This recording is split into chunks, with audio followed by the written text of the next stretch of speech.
तर पुण्यात आपत्ती निवारण कक्ष सुद्धा सज्ज झालं असल्याचं आपल्याला बघायला मिळतंय। युद्धाच्या तयारीसाठी खरं तर हे मॉक ड्रिल घेतलं जाणार आहे आणि त्यासाठी पुण्यात सुद्धा तयारी पूर्ण झाली असल्याचं आपल्याला बघायला मिळतंय।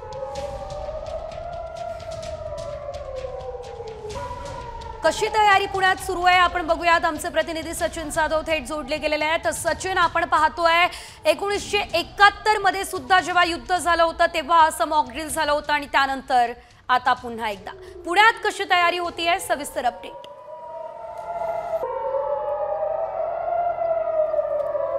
नक्कीच आपण पाहतो की पुणे खूप मोठं शहर आहे आणि त्या पार्श्वभूमीवर पुण्यातील महानगरपालिकेच्या आपत्ती व्यवस्थापन विभागामध्ये आहोत आपण। खरं तर उद्या 7 तारीख आहे आणि या पार्श्वभूमीवर देशभरामध्ये जवळपास 244 ठिकाणी अशा प्रकारचे नागरी संरक्षण जिल्हे असणार आहेत, त्या ठिकाणी मॉक ड्रिल होणार आहे।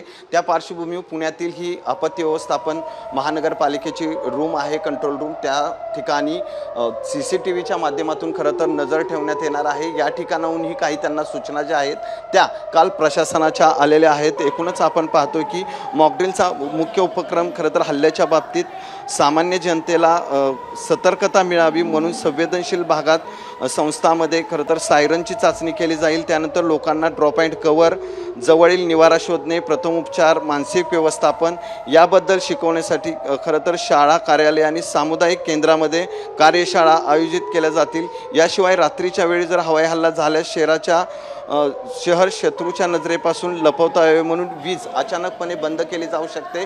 त्या पार्श्वभूमीवर खरं तर पुणे महानगरपालिकेचं क्षेत्र खूप मोठं आहे। या पार्श्वभूमीवर पुण्याची जे आपत्ती व्यवस्थापन विभाग आहे तो सतर्क झाला आहे।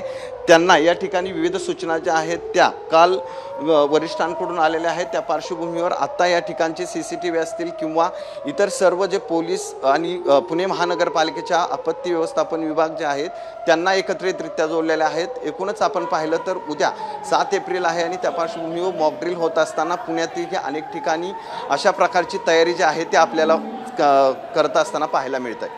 निश्चितच धन्यवाद दिलेल्या सर्व सविस्तर अपडेटसाठी सचिन। आपण पाहतोय आता पुण्यात ही तयारी सुरू आहे। युद्धाचं मॉक ड्रिल जे आहे ते उद्या होणार आहे। उद्या पहाटेपासून रात्री उशिरापर्यंत हे मॉक ड्रिल उद्या संपूर्ण देशभरात केलं जाणार आहे आणि त्यासाठी पुण्यातील आपत्ती निवारण कक्ष सज्ज झाले।